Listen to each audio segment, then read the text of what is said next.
You have a message. You want to share that message. You want it to be social, to go viral, and spread across the planet. But how do you get started? Tune into Amplify, featuring host Ken Rochon. This show is here to help you take that message and channel it through the most effective marketing techniques to not only be successful, but have a positive impact on the world. Tune in live Monday at 8 a.m. Pacific Time and 11 a.m. Eastern Time on the Voice America Influencers Channel. and get amplified.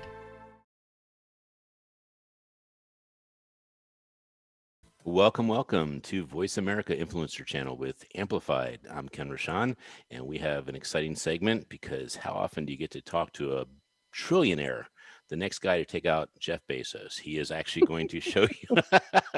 So I love this guy, Dolf, and he is going to be on our program today, and he's going to share secrets of how to create abundance in your life and also how to live a life you love. So Andrea, how are you doing? No, I'm absolutely wonderful. It's been a fun weekend. We had a lot of really great things happen for the Keep Smiling movement. Do you want to recap them with me? We can do that. I mean, it's a lot of pressure on my side, but okay. So we went out to LA and we went to two amazing women conferences. And it was interesting because I was saying, okay, I understand the women conferences you're talking about, and it was not the same one. So we had two different women conferences, and I'll let you actually do the name dropping of how cool, but include Sparky in that particular name drop of all the amazing people we did meet. And Well, and the Lauren first one Powers, we of went course. to, the first one we went to was Links at Summerlee, and that was in Escondido, or no, Lake Elsinore, or how do you say that? Whatever. They You know made what it I mean. impossible Yeah, for anyone to they remember made the it name, awkward for me how to say it. but it didn't stop people that were great coming to the event. That's the cool part.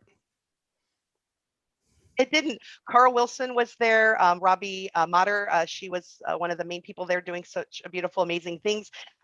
Your friend, I don't remember her first name, Coveney. Angela Coveney. Yep. She was a great resource for us there as well. It was She's a a great publisher. event. Beautiful. Mm-hmm. Yeah, it was really a legacy event. A lot of women there were not just creating inspiration, but they were actually documenting it with actually doing a book. Ellie Mitchell, who you had met before, I got to meet her for the first time. What an amazing person with an amazing book, Paper Doll. Yeah, Luann. Mm-hmm. Mm-hmm. Yeah, she's absolutely wonderful. I met her at Secret Knock for Women. And then that evening we went and met with Tracy Powers, who is going to be doing some fun books with us for Keep Smiling and for her personal life. We met her through AJ Poyden years ago. And then the next day we were in Escondido to this other women's event. And that was, I can't remember the name of it right now, but WES was the acronym for it. And that was with Sharon Doyle. It was her event. It was absolutely gorgeous, beautiful, fresh flowers on every table. The most high caliber, amazing people. You photographed everybody there for the Keep Smiling, and they were all high caliber. Such amazing goodness that they are all giving. Lauren Powers was both days. Yeah, she did both days. Boy, she looked fantastic as well. And And how about Halise, Miss Love? Grandma Sparky, Yeah, Debbie Love was there. Yep, but both and days.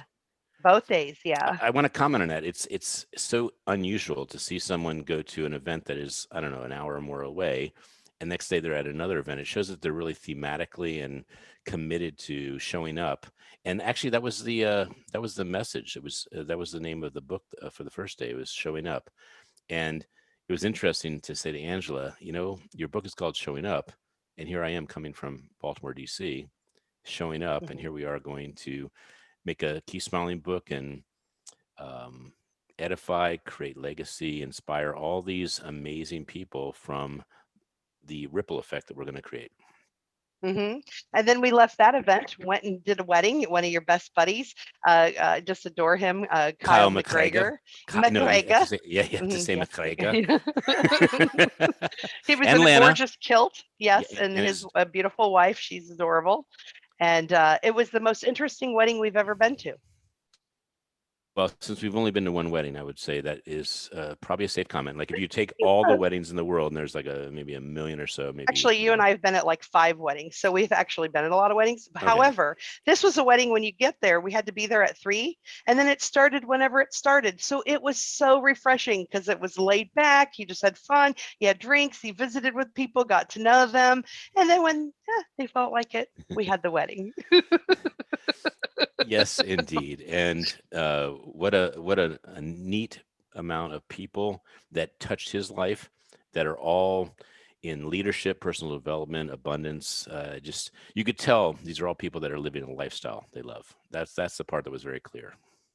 The one couple, Kim and Michael, they live in Mexico, and they have an organization that they help young girls who are orphaned to feel like princesses and to have a different life. So we're looking forward to doing something with them. So yeah, just an amazing group of people. It was quite a beautiful opportunity to be there, and what a gorgeous setting out in the middle of nowhere in Temecula, overlooking these vineyards. It was quite beautiful. And then the next morning we did a photo shoot with a friend, Hugh Brockington, and Brian Thompson. So Hugh Brockington is kind of like in a boy band. They travel all over the world. They're brought into private events to sing. Just amazing, talented young man. And then Brian Thompson, who's been on the air with us, he's a saxophonist. He just played on Here the he is, Oscars right here. behind her. Yeah, we had to go get his picture. It's the only story that Ken's ever published. What we didn't have his picture. We actually took his picture in St. Louis, but for some reason that picture got lost and it never showed up so that we could put it. So we had to fly to LA to get his picture. So there you go. So it was a beautiful weekend. They got a lot accomplished, and Brian has committed to writing a special song for the Keep Smiling movement. So we're very excited and honored about that. Do you want me to go ahead and cover the sponsors? And in 1 second, Hugh has agreed by text this morning that he's sending in his Hope is Dope chapter Wednesday. So this is kind of cool. Nice. And of course, Chris Crone last week and Dolf this week are going to be in Dose of Hope. And why this is so important is if you don't have access to these people, they're sharing their story. They're sharing how they created who they are. They created their purpose, and they created how they impact the world. So all those lovely bits of information on how you can duplicate that, how you can have it inspire you to be whatever you want to be in the world. So that's really cool. Absolutely. So let's go to sponsorship, I think. Awesome. So our featured sponsors are Opus.finance, that's OPES.finance, a crypto technology changing the world for the people by the people, and Bees.social, that's BEES.social, and that is a crypto technology educational platform teaching people how to be literate in the world of cryptocurrency. We also have the Umbrella Syndicate, the Red Carpet Connection, Perfect Publishing, Big Events USA, MyMakeupLady.com, Lynn Benavides, and the EMFFix.com. And that's for the necklace that I think you have on under your t-shirt. It's to help change and remove any bad rays that are around you. And then we also have Voice America Influencers channel.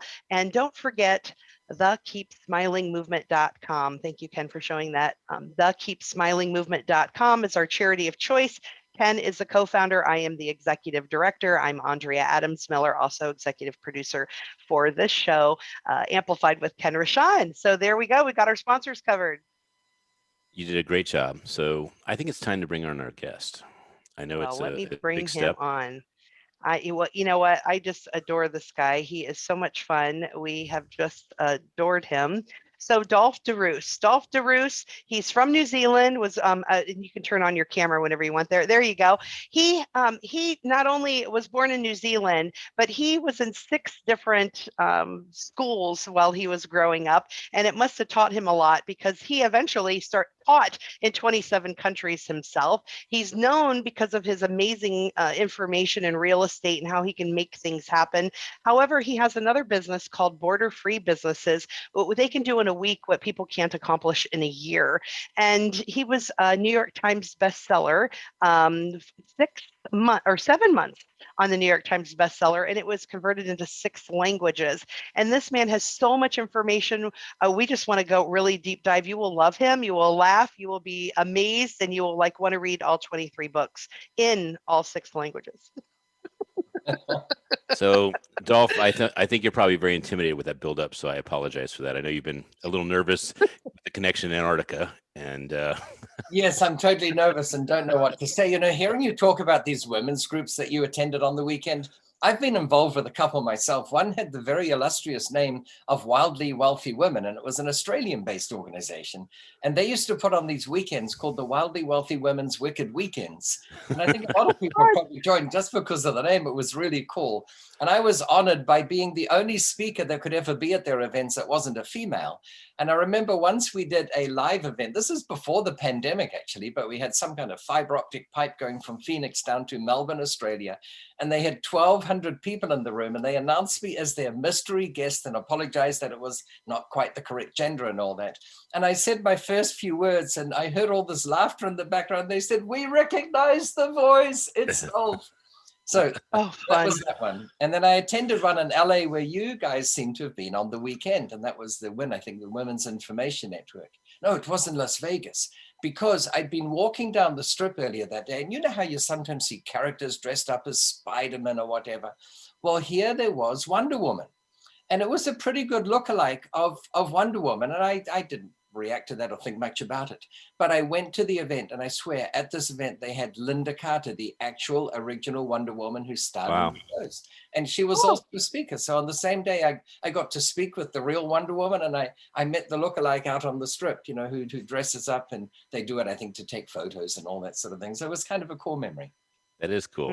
So Dolf, I've never actually emotionally lost it and cried before a show, but when you called in before the show started and you said, "Yes, I'm calling in from Antarctica," that was probably one of the cruelest things I've heard from a person that promised me we were going to the seventh continent together. So I just want to say that was a little tough. Obsession with going to the southernmost point on this planet, of course, but you've got to understand, when you grow up in New Zealand, we never have this notion that we're tucked away at the bottom of the world. In fact, we buy maps in New Zealand where New Zealand's at the top, Australia's a bit lower, and Europe is way down the bottom, because there's nothing in the laws of the universe that says the North Pole is actually up top. We are floating around in this galaxy, and who says where up is? So we always grew up thinking New Zealand was at the top of the world, and Antarctica, of course, at the very top. Well, so you're not actually in Antarctica right now, is that correct? No, I'm where I'm normally based, which is Phoenix, Arizona. Okay, because I mean, to have that conversation last week where you invited me to be eaten by cannibals in Papua New Guinea, and then to move to this, I was a little distraught, honestly. Yes, it's probably the rate of change that's concerning to you too. But yeah, we move fast here, so you'll get used to it. So let's give a shout out to a person that made a difference in all of our lives, Tim Mai, because he created an event called Hero, and the Hero event attracted people like you, Chris Crone, all these legacy people. And I do this, Dolf, because if you don't have someone with a vision on how they bring great leaders together, you don't have the wildly wicked, wealthy women of the West Andes get together and have a conference. So, and Sharon Doyle was that same type of person this past weekend. She brought all these amazing women together. And I just look at her and I say, wow, if it wasn't for that vision, how do we actually create these momentum changes where leaders come together, have these great thoughts, and then connect later? So I just want to give a very appreciative and gratitude to Tim for creating that event. And it was so it was so beautiful to have a conversation with a fellow person that appreciates travel and camera work and just humanity. So I'm so excited about the conversation we're going to have. Well, likewise, that's entirely mutual. And I agree. Tim put on a great event. And one of the things that sways me is his infectious happiness. I mean, you've got to admit, whether he's teaching a serious point on stage or having a conversation afterwards, the guy is always smiling. But it's not just that. Anyone can smile, even if they're in a bad mood, if they fake it enough. But he just exudes this happiness, which I find very rare at his level and intensity anyway. And I think it's all genuine. He absolutely loves every moment of every day. I agree. And no one adopts a giggle like that unless they are genuine. I mean, right. That is the best giggle ever. The best giggle ever. Yeah. I mean, he's like, I'm only $100,000 to mentor you. And then he giggles and giggles and you're like, I love it. And so you jump in. Okay. So the way our show normally goes, Dolf, is we create a bit of a TED Talk template, if you will, for this book so that we are getting more information that the audience can know is going to be worth jumping over and reading the lovely story in depth. So we love to start with your childhood, where you were born, and what your parents were like. What caused you in the early part of your life to hopefully have that defining moment that created who you are today? Well, gosh, people often say, where did you grow up? And I have to answer, there must be a mistake. I'm still in the process. May it never end. But I was born in New Zealand. My parents were from Europe. So, they were sort of fish out of water in their own world. They had funny accents. Unfortunately, my parents didn't teach me English, or else I'd speak with either a Dutch or a French accent. The other day I went to the front of the line or something like that. So I was taught English by English-speaking people, which is a blessing. But then I ended up, as Andrea alluded to, going to school in 6 different countries. So we were on the move a lot, to the point that people often say, gosh, were your parents in the military? I say, no. Well, God, were they in the diplomatic service? And I said, no. Well, what were they? I said, I don't know. I think they were on the run. But we just tried different things. We lived in Australia and over in Europe and various places. And it does give you a rich upbringing. Now, a lot of people say, that's so sad, so that means you haven't grown up with people that you've known since kindergarten. And I'd say, well, that's accurate. Have you grown up with people you've known since kindergarten? They say, actually, no. So I don't see how it's a disadvantage. Whereas on the other hand, I've got friends in all parts of the world. I can go just about anywhere. And I wouldn't say they squabble over who I end up staying with, but it's always, well, next time, can you stay with us? It's our turn or something like that. That's pretty cool. And the funny thing is, I feel at home in many places. So born in New Zealand, I grew up, for a large part there. I feel very at home there. I have a New Zealand passport. But I can also go to the Netherlands, and that feels like home to me too. It's sort of my mother tongue. I have a Dutch passport. And when I'm there, New Zealand seems like a foreign country. And I know that almost sounds schizophrenic. And in a way— Well, I was going to say hello in New Zealandic. Yeah, g'day, mate. How's it going? It's got its own little twang and all that sort of thing. And, of course, when you're down there, there's a big difference between a New Zealand accent and an Australian accent. In fact, we're the biggest rivals down there. We're always in competition with sports events. But what's the difference? How can you distinguish? Well, there isn't much difference, is the truth, but there's this rivalry. It's a bit like here in the US, there's sort of the subtle rivalry between Americans and Canadians. Yeah. And, we're always in competition. Mainly in hockey.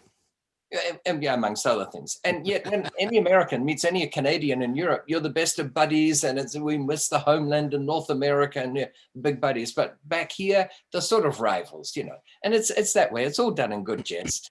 But yeah, there's a lot of rivalry that goes on. How's the rugby in Australia? Oh, well, it's sad. A sad state of affairs for them, really. But, they've got us to look up to, and they can get lots of tips every time they watch your games. I mean, that's sort of the extent, that's the level of it. And right. They all put out good teams. Rugby is an interesting sport because, it's only about 5 countries that play it seriously, France and Wales and South Africa and Australia and New Zealand and a smattering of others. And South Africa. Well, starting a little bit. Yeah. Not in a big way. Compared with soccer, it's barely on a blip on the landscape. But it's a sport that's played very passionately there. Mm-hmm. I certainly wouldn't want to play it. It seems like it's for someone my size, it would be like 1 in 1 chance I'd be out of the game. Well, there's that, and there are many cases of quadriplegia every year from doing the scrums and all that, which is kind of sad. And I can't deny that when you grow up in a place like that, and it's just, body against body in the scrums, and they're big, meaty, solid guys. And you're right, the more mass you have, the greater your chances of success on the field. To a certain extent, there's a lot of skill involved too. But when you first see American football, where they've got helmets and mouth guards and shoulder pads and coverings over their legs so that it doesn't get burnt by the grass as they slay, you think, what a bunch of sissies. Yes. Can I say sissies? Yeah, and yet it's actually a lot more sensible to do it that way. Of course. So anyway, yeah. Well, I mean, but rugby to me is the only sport that has that chant or tribal aspect of it that causes the team to come together like family. There's no other. Well, that's very true. So that everything has 2 sides, and that's such an interesting reflection on life in general, guys. That on the one hand, you might say, American Rugby Association, and this is real men, but on the other hand, it's much safer the way it's done in America. But there is something about the way rugby is played that it brings out this tribal nature, and there's this camaraderie that you can't compare with any other sport. And even the way that, our indigenous people, the Maoris, do the haka, which is an amazing dance. And it technically should only be performed by by those people. You can't be from another country and another grouping and that you try and emulate it. And the whole idea was intimidation through fear, really, to show that, hey, you're a fearsome warrior. It is amazing. It's sort of spectacular. And that's the beauty of it, despite the homogenization of the world. And by that, I mean with TV being pervasive, and you can see a program for one country and another country, and everything's becoming normalized. The nuances between different countries, not just the nuances where things perhaps aren't as good or you want to be critical, but the things where they're better and you admire. That, to me, Ken, is the ultimate pleasure of travel, because you can pick the eyes out of the greatness of any country. And any country, any region, it's got nothing to do with their GDP per capita or anything. They've got some aspects that are just awesome. And it's the ability to spot them, and where you can, to emulate them and bring them back to where you're living at that moment. I think that's one of the greatest thrills of travel. Well, I'm going to make a segue to two quotes, and then I'm going to go back to your childhood, what it was like to be in a school that's different. Okay. So first thing, quote one is the book I sent you, the Centurion Will Traveler, and it's St. Augustine. The world is a book, and those that don't travel only see one page. And the second part of this to comment on is the way to indiscrimination is for people to travel. So go with it. It's the big leveler, and it makes you realize that there are things that you do where you're from that are sort of better, but it also makes you realize that there are things that other people do that are better. We can talk about insignificant examples or significant examples. We can talk about the way other races are treated, but we can take even some interesting things. So when I first came to America, I realized that there's a road rule, and everyone who's from America, who's perhaps listening now, will recognize this and say, yeah, of course that's the way, where when you come to a red light, if you can turn around the corner, which means in America turning right without having to cross any lanes of travel, even though the red is light, you can make that turn. It's turning on red. Occasionally there'll be a sign, no turn on red. And when I first saw that, I thought, oh my gosh, that's going to cause a lot of accidents. Why would they allow such a rule? And in my 20 odd years of living here, I mean, roughly 20 years, not that the years have been an odd experience, but 20 odd years of being here, I've never seen one accident that I think can be attributed to someone crashing into someone because the other person went against a red light. I think it's a brilliant rule. It clears up intersections. It reduces petrol consumption, which for some reason here is called gas consumption, even though the gas is a liquid, but that's another story. So I think that's a great thing, and other countries should adopt it. But here's another one that is uniquely American, and I'm just highlighting it as, why is it that way? So in every country of the world, your brake lights are red. When you turn on the brakes, they become red. And anywhere else in the world, when you turn on your indicator or your turn signal, it's orange, so it's flashing orange. But here in America, the turn signal is allowed to be red as well. And in addition to that, it's allowed to double up with the brake. So if the brakes come on, it's red. But if you then start indicating, then one of those red brake lights starts to flash orange. And no big deal, guys. In the scheme of things, this is not consequential. However, if you consider you're driving in traffic, it's heavy traffic, it's raining, there are pedestrians crossing, a truck is blocking half your view of a car, and you see a red light come on. In America, you have no idea whether it's braking or turning. Whereas anywhere else in the world, if it's red, they're braking. If it's orange, they're turning. And it would seem to me that cars around the world would be cheaper if we had one standard. So that's sort of a countermeasure example of where I wonder, why don't they make that the standard rule? It's just a subtle difference. Does it matter in the scheme of things? Not much. So even with travel, you notice subtle little things like that. And it always fascinates me. How does that come about? How does it say? What a blessing that around the world, when you have a red traffic light, we all stop. Imagine if in Germany and Peru and Bolivia and Thailand, red means go and green means stop. No, so at least we've normalized that. That part, yes. But isn't it weird, though, that the U.S. has not adopted Celsius or metrics? To me, it baffles me. France went metric with the revolution in 1789. Our so-called poor neighbors to the south went metric in 1840. The Netherlands, 1820. Even Canada, I think it was 1973. They were late bloomers and all that, but that kind of metric. Don't you love it? Life of me. I can't understand it, you know. So I do a lot in real estate, and we have a lot of areas, and I get square feet. But you ask people how many square feet in an acre, and most don't know. It's 43,667 or some odd number. And you know, how many inches in a mile? Oh, 63,360. And how many feet in a mile? 5280. And yards, 170. It's just, it doesn't make sense. Nope, it doesn't. And we got it from the bloody English, our motherland. And even they have switched largely. I know. That's the point. Yeah, it's so But crazy. it's not just should we switch, because you could argue, well, it gives us our individualism and all that. Life would be easier, and every product would be cheaper if we all adopted the metric system. Exactly, and obviously a monetary system too. Well, I've got some experience of that because I was born in New Zealand, and we had the old British system of money. Let's just explore it for 20 seconds. And to give you an idea of how complex it was and how complex the system we use here for everything else, there were 12 pennies in a shilling and 20 shillings in a pound. So if you went into a shop and there were two items, £2, 3 shillings and sixpence, which is 6 pennies, and £5, 9 shillings and tuppence, which is 2 pennies, you needed a pencil and paper to work it out. We had no calculators back then, of course. And even with the pencil and paper, most people got it wrong. And yet when they floated this idea of having decimal currency, there were letters to the editor of complaints saying, why do we need this Yank system, this American system of 100 cents to the dollar? That's such a crazy system. Pounds, shillings, and pence was good enough for my grandfather. It was good enough for my father, and darned if it's not going to be good enough for me. I mean, they were violently against it. Now, if you go back to either Australia and New Zealand, who switch from this archaic, crazy system where you have to think in base 12 and base 20 to dollars and cents, and say, do you want to switch back? They'd say, no, you'd have to be a stark raving fool. And I think in a similar vein, when we change to metric, because we will one day, 20 years later, when you go back to everyone and say, do you want to switch back to inches and feet? And they say, no, that would be crazy. Yeah, but I mean, to say farthing and all those lovely denominations, that is, I do miss hearing those at least. So before we go to break, well, actually, we should go to break, shouldn't we? Andrea? Probably. Yeah, so we're going to go to break. Yeah.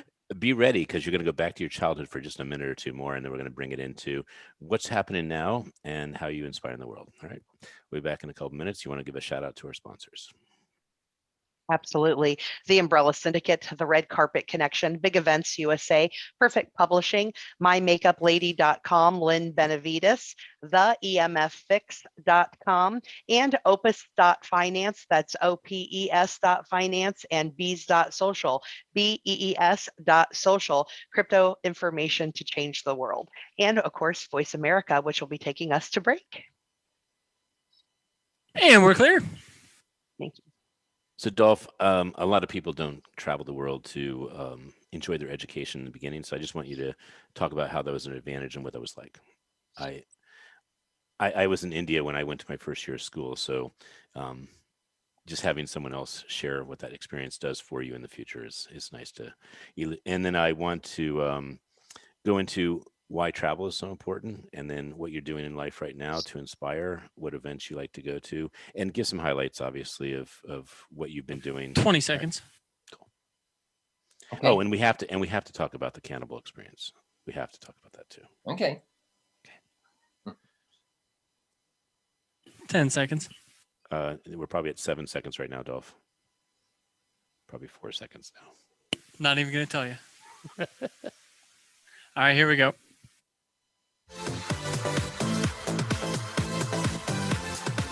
This is Amplify. To reach the show today, please call 1-866-472-5795. 5795. That's 1-866-472-5795. 795. We also would love to hear from you via email to info@umbrellasyndicate.com. Now, back to Amplify. Well, that first segment went by way too quick, and we are back with Dolph. And this is the second segment. We're going to take a deeper dive into what he's doing now and how you can actually learn from some of the things he's doing to create abundance in your life. So, Dolph, we had a conversation that we didn't finish in the first segment, which was you have been to a lot of schools. How did that prepare you for life, or how was that so different that it caused you to learn something new about life? Well, I think one of these most significant things, Ken, is that by going to schools in different countries, you realize that there are different cultures. And I think if you grow up in one place, and when I first grew up in this one place, you thought the entire world was like that. And as you go around the world, especially if they're wildly disparate places, you suddenly realize that there are different ways of looking at things. There are different religions on this planet, different value systems, different morals, different ways of speaking to elders. In the West, we tend to think of our elders as good for nothing ancient old has-beens who are really beyond their use-by date and they've expired, and let's plop them into a home for the mentally degenerate because they can live out their days there. Whereas in some countries like Japan and lots of Asia, in fact, the elderly are revered. In fact, I started doing business in Japan. I learned Japanese as a kid, so that was pretty cool. But I went to Japan in my 20s when I still looked about 12 or 13. I know that doesn't count these days, and I don't look a lot younger than I am, but back then I did. So I'd go into these meetings and I'd be sitting across the table from 7 elderly, gray-haired gentlemen, all of whom were smoking. So culturally, smoking was very much accepted in that culture, which didn't go well with me. I couldn't stand the stench of it.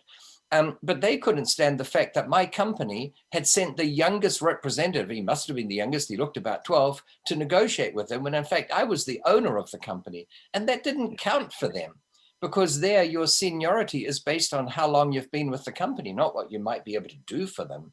So it took me a while to realize that the reason why I wasn't completely accepted and why I got no deals over the line was that they perceived that I'd been sent as the most junior representative of the company. So on a subsequent trip, I said to a colleague of mine, he was a retired submarine commander from the British Navy.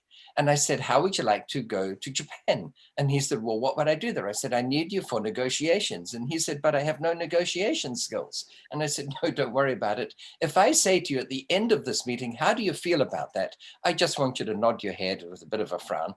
But if I say, what do you think of that? I want you to nod with some degree of vigor, and you can even crack a smile if you want. And he said, that's it. I said, that's it. So we went there, and now I took the head of my organization, this very senior elderly person, along, and he didn't say much, as heads of organization shouldn't. I had to do all the talking because I was the junior clerk, or maybe the chief assistant to the junior clerk. And then at the end of it, if I decided we wanted to go ahead, I'd say, well, what do you think of that? And he would on cue nod, and everyone thought it was a great deal. And it just goes to show that if you're not aware of these cultural differences, you will miss out on so many things. And, we all have blinkers on, none so blind as those who cannot see, right? And one of the thrills I get is when you go to a new place is to figure out what's different about this place and how can I crack it? How can I figure out how society here works? And it's one of those things, Ken and Andrea, I'm sure you've both experienced this, that the more you travel, the more you realize that there are secret ways of unlocking how things work, and the easier it is to fall into that. It's like the more languages you know, the easier it is to learn yet another language, because you start to see commonalities. So my secret weapon, as I have shared with you before, is the smile. So you go into another country, smile, and it has the highest acceleration for me of connecting with humanity, which causes safety, advice, camaraderie, collaboration, etc. So share with our audience what your secret tactics and strategies are. So without taking away from the fact that that's your secret tactic, I have also come to the conclusion that smiling absolutely helps. But the secret weapon I use is if you help in no matter how menial a task. So, you're about to cross a road and there's an elderly person there with a walking stick. And instead of saying, well, I've got to get to my meeting, if you take the time to just say, may I help you cross the road? And usually they'll say, no, I'm fine. Perhaps it's an ego thing. They want to show that they're still independent, but there's a bit of traffic and they say, actually, that would be really cool. When you help that person across the road, 9 times out of 10, they say, that is so kind of you. What can I do for you? Or where are you headed? Or you should meet so-and-so. Or someone else notices that you helped them when they were too busy. And then they reciprocate.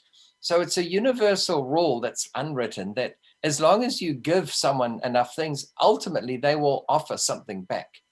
This is Zig Ziglar on a lower humanity. Well, yeah, like his saying was, you can get whatever you want in this world as long as you help enough other people get what they want. Well, I'll share that with business meetings, you open the door for the other person, make eye contact and gesture that they are important enough that you want them to go first. And also just when you're going to get a water, you just bring a water to someone else at the table, things like that. it speaks volumes of that you care. Exactly. It's little things like that. And then that can be amplified, Ken, even greater. So, I spend a bit of my time in the real estate realm. I've written 23 books. I've heard about it. Yes. So a lot of people, their biggest fear in the world is not the fear of some untimely death, but the biggest fear in the world is the fear of public speaking. It's a fear I share, obviously. And secondly, the biggest fear in the world is the fear of applying for a loan, going to the bank and saying, would you lend me some money? So the way I overcome that, and I train people how to do this, is I tell them you never, ever go to a bank and ask them for money. In fact, you have to offer people something, because you just said if you offer to open the door for them and offer them a water, etc., they feel comfortable, they want to reciprocate. So who's the mortgagee and who's the mortgagor? We think the bank's the mortgagor because they're giving us the mortgage and we're getting it, so we must be the mortgagee. And in actual fact, it's the other way around. The bank is the mortgagee. That's why a foreclosure sale anywhere else in the world is called a mortgagee sale. It's a bank sale. So we give the bank a mortgage. So in your document, your proposal for finance, you say a mortgage is offered of $500,000 to be secured against a property located at such and such address. And we're willing to offer this property to you as collateral for the money. So you're offering them a mortgage, which is technically correct. You're offering them collateral. And at the end of the day, they're going to say subconsciously, well, what can we offer you? How about we give you some money? And everyone's happy. That's beautiful. It's not the difference between getting a $4 trillion loan or not, but 9 times out of 10, this tactic helps, just like smiling helps. Well, yeah, and to your point, if I ask someone if I can take their picture for the movement, it's so different than if I say, Dolf, you bring so many smiles to the world. I want to honor you for all the smiles you bring. Let me take a picture and put you in this book. It's such a different. Exactly. No, you've got it. And so I think you can learn this faster by traveling, which brings us full circle. And that's why it's so important to travel, not just to go to another place, not another city in the state you live in, but how about traveling to a place that you've never been to, where you don't speak the language and where you don't know anyone. And that really, to me, is sort of the ultimate pleasure these days. It really is. We're going to go into we're going to go into that in a second, but I want to hit this point really hard about how you ask the question or how you offer the value. And the point is, when you don't bring the value that they're getting, you're actually cheating everyone. It's so true. And because it's not an omission of something you're forgetting. You're actually forgetting to give the gift that you're doing for them, which is to help them be more abundant. Right. Right. It's so true.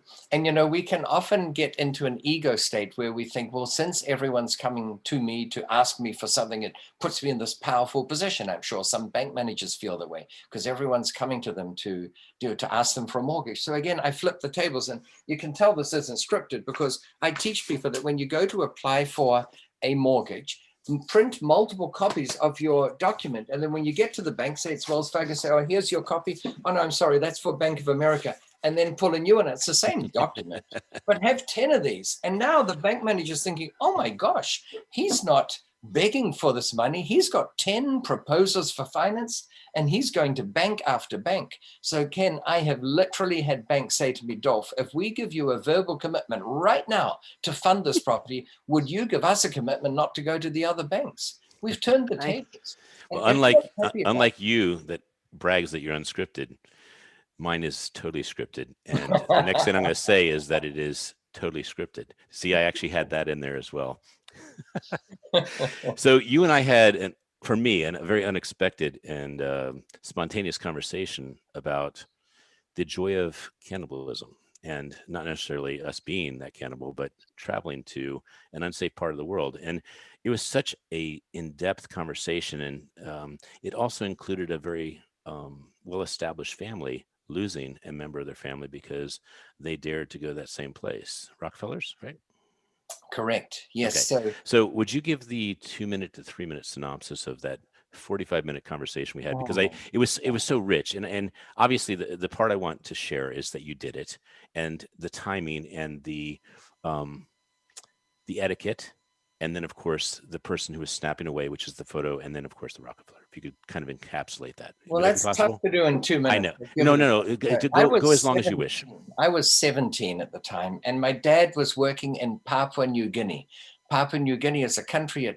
In colonial days, the northern half used to be German and the southern half was British, but it had become one country. It was half of the island, the other half became Irian Jaya, which is a province of Indonesia, and which is odd. Indonesia's already got 14,000 islands, of which 7,000 roughly are inhabited, and somehow the UN ended up awarding them half of this island, even though culturally and genetically they're completely different. But that's just how it happened. And he was working there, and he had a 3-week vacation. I spent my summer holiday there. It was when I finished school and before I went to university. So of course I was going to hang with my dad and see what this country was up to. It was so wild that my mother didn't want to be there. She was back in New Zealand. She had visitors from Europe, so she and my sister were there. So I was with my dad, and we said, what shall we do? Well, we'd heard about this mysterious Sepik River, S-E-P-I-K, and we thought, perhaps naively, let's make our way there. So we hitchhiked through the highlands. And by the way, to get from the capital, which is called Port Moresby, to Lae, L-A-E, where you go up the highlands, there's no roads. The country's so rugged. So we had to fly there in an old DC-3. And then we hitchhiked about 600-700 miles up into the highlands. And then we went 100 kilometers along this dirt road and eventually arrived at the Sepik River. And the way you go up or down this river is in hollowed out tree trunks. So canoes made by hollowing out tree trunks. And we spent days on this river going downstream, and we'd picked up a few people, an elderly German couple and an Algerian guy and a Swiss guy.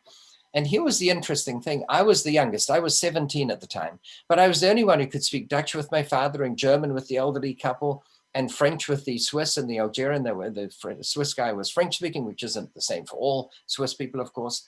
And so I was the communicator. I was by no means the leader of the group, but I was the communicator. So we'd get to these villages and they had initiation ceremonies where the guys who reached the age of 18, which was my next birthday, went from boyhood to manhood. And they did that by cutting open their skin with sharp rocks and then rubbing a dirt in it, which has a high sulfur content. And that raised these permanent welts. And the more of these you had on your chest and your thighs and your back, the more manly you were. And then they had these tom-tom drums that were beating.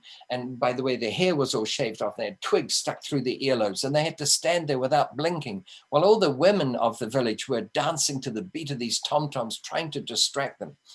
And so we were so unprepared for this trip. We didn't have a compass, we had no rope, we had no gangrene medicine, no malaria tablets, nothing. But I did have a camera, a single lens reflex camera. It was long before the day of digital, so it had film and I had 12 rolls of film with me. And this Algerian guy kept on snapping photos of what was going on. And the chief of this village went to him and said, no photo, And he told me to tell him, because remember, I was the communicator. So I said, oh, ce n'est pas possible de prendre des photos, right? I'm not allowed to take photos. Well, he kept on snapping them. And then the chief came to him and said, tell him no. I said, no, c'est interdit, it's forbidden. And he kept on doing it. And eventually he got carted off. And I'll never forget him screaming instead of saying, aidez-moi, aidez-moi, help me. And at that stage, there was nothing I could do. And then I was summoned to the House Tambaran, which is the building of the chief. And I thought, now I'm in trouble. One of my flock has done something wrong.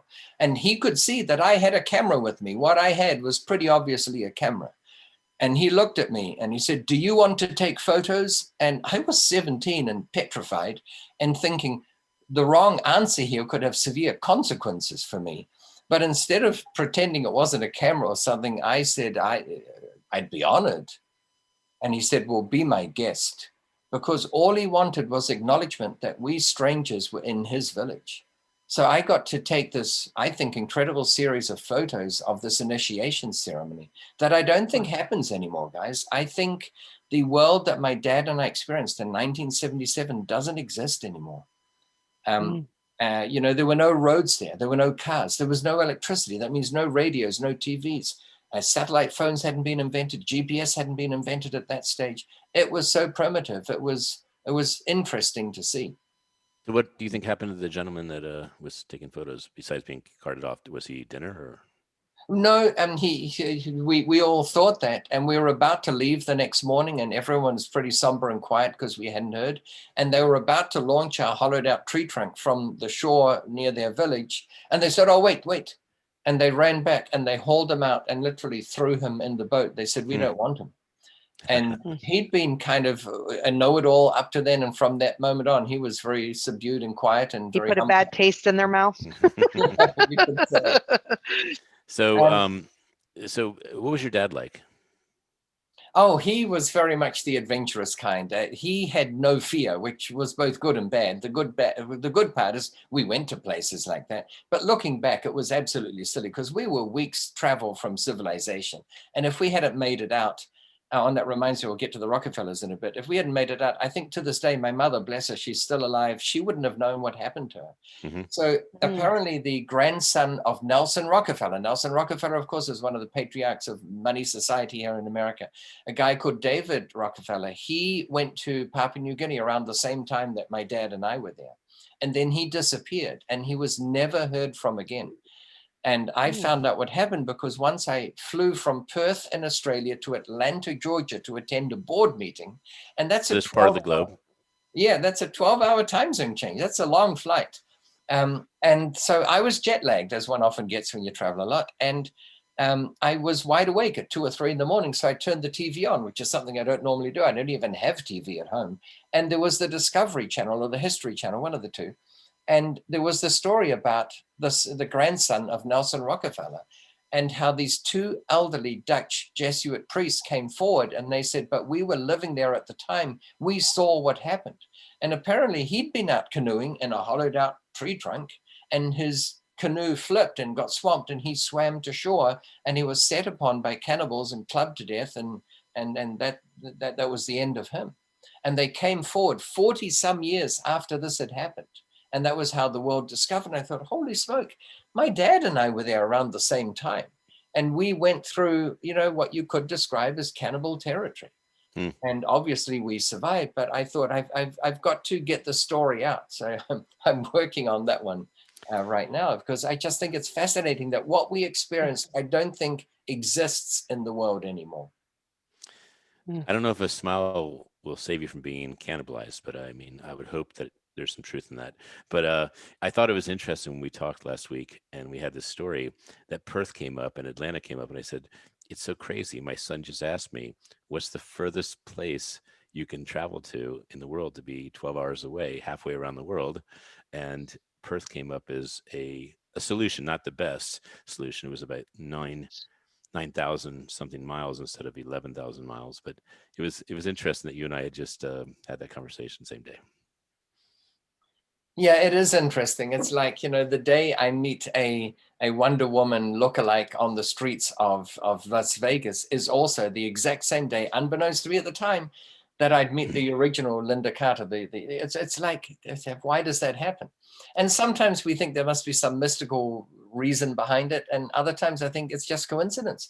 Billions of things happen on this planet. And of course, some are going to make us think, wow, that's amazingly coincidental. So I'm going to ask you a lot of questions right now, and we're going to go into rapid fire early, and I'm going to tell you why. You are a storyteller, and it will cheat our audience of the depth at which you could speak on almost any topic. So we're going to go quick lightning in and quick lightning out, and just see how many questions we can do. Okay. Okay, got it. So let's start with the first one. How do people connect with you, and what do you provide them so they can have a better life? Real quick. Oh gosh, so I do all kinds of events. You can see some of them on my website, which is simply my full name.com, dolfderoos.com. But just look up Dolf. There aren't that many Dolfs in the world, so look up Dolf Real Estate or Dolf Travel, whatever you're interested in, and it will pop up.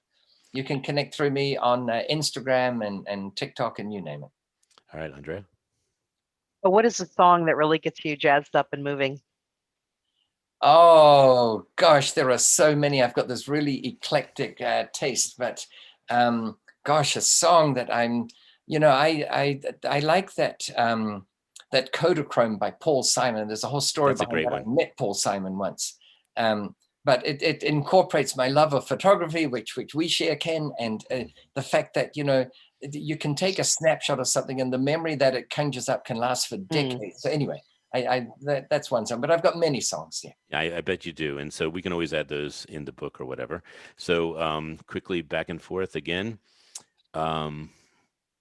What's your favorite place you photographed, and what's the favorite place you wish you could photograph?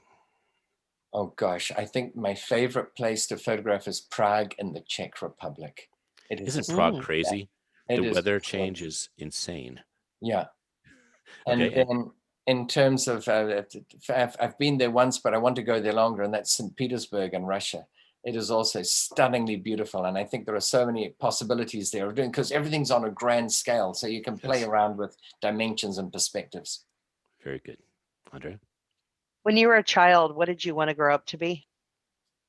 Oh, people would say, what's your name? And I'd have this long-winded name, and they'd look at me weird. Like it was Peter Pumpkin, Bong Chatterbox, Marching Girls or something. Everything I liked, I incorporated. And they said, what do you want to be when you grow up? And and my parents have teased me about this fear. I'd say a father. And, I've become a father, and I would say it's the best job I've ever had. I love it. A lot of people wonder why you weren't called Golf instead of Dolph, because you're such a brilliant golfer. And I wanted you to speak on that for a second. No, the truth is, I don't play golf. I always say the reason is people would have to call me and say, hey, would you like to have a game of golf, Dolph? It just doesn't sound right. I have a theory, and I have not found any evidence to the contrary, that guys with the name Dennis never get to play tennis for the same reason. Andrea? So when you were a child, what kind of, because you ended up being an electrical engineer, at least going to school for that. What did you tinker with or play with? What inspired you? Oh, I always wanted to be a detective. So to be a detective, you have to take fingerprints. So you get a crucible, you put chalk in it, and you have to mix it with mercury. And so I would go to the pharmacy, or we'd call it a chemist shop, and I'd buy little vials of mercury. You could in those days. And I would play with it for hours, because it's a liquid at room temperature. Imagine how much smarter you would be if you hadn't done it. Exactly. And imagine how much energy I'd have, because as you're probably aware, mercury is 1,000 times more toxic than arsenic. So I ended up getting chronic mercury poisoning. In terms of nanomoles per liter, I was 5,000 times over the WHO recommended limits. And it got to the point where it reached a threshold and I couldn't finish a sentence. Can you imagine me not being able to finish a sentence that I'd started? And I was diagnosed with this acute mercury poisoning. So I had to go through a long process of chelation therapy to chelate the mercury out of my body. But that's another story. It's quite the story. Bucket list, what's left? Oh, gosh, there's so much there. So I'm blessed. I've been to so many places. 2 or 3. I want to go to Bhutan. Bhutan and Nepal just appeal to me. I think that's a double doozy right there. They're right next to each other.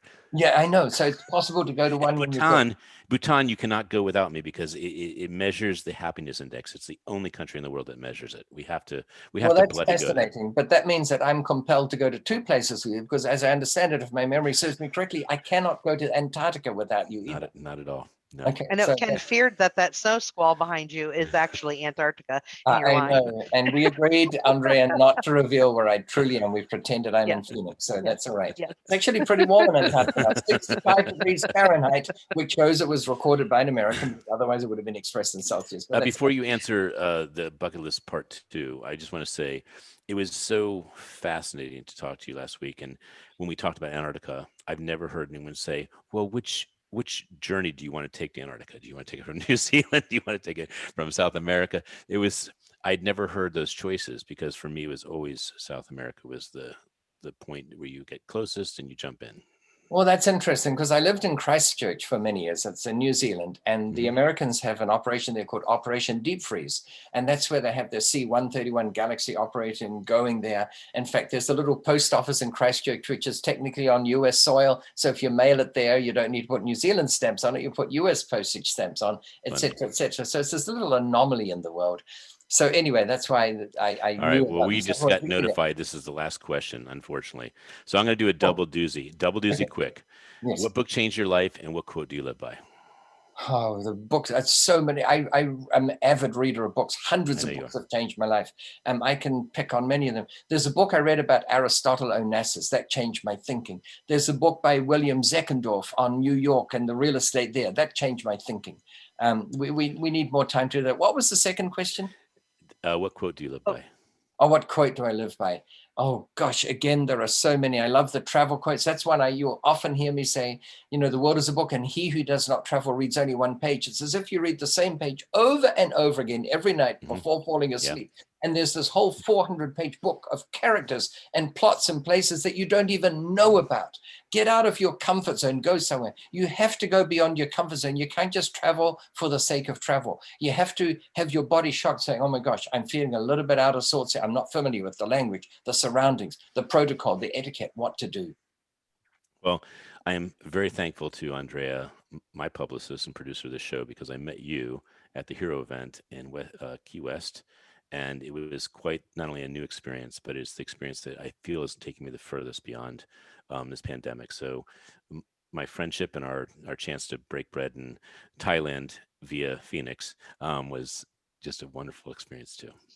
Well, it's entirely mutual. Thank you both for this opportunity, but more importantly, just for the friendship. So yes, likewise. Appreciate it very much. So Dolf, you've been amplified for your goodness. I'm going to let Andrea take us out with the sponsors really briefly.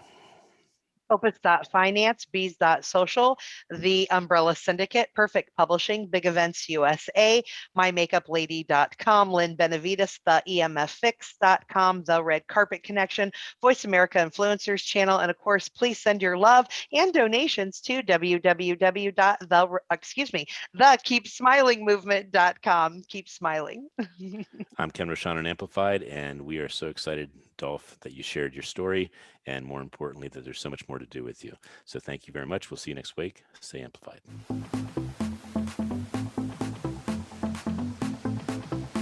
We hope you've enjoyed this week's edition of Amplified. Be sure to join Ken Rochon Again next Monday at 11 a.m. Eastern Time and 8 a.m. Pacific Time on the Voice America Influencers Channel. Now, go get your message heard.